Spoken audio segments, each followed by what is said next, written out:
Đi bên em chiều trên lối vắng, phố xa ngỡ như thật gần. Câu yêu thương chìm trong nỗi nhớ, giờ là đợi chờ nhớ mong mùa xuân.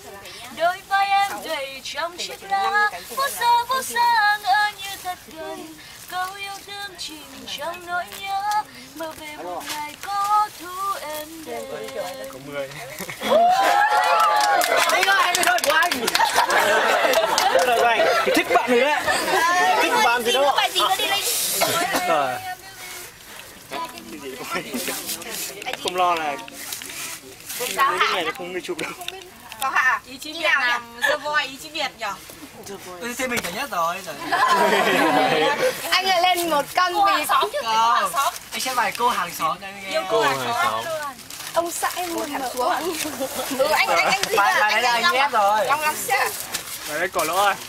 Bài hôm kia anh Bình này, với cả anh Long với cả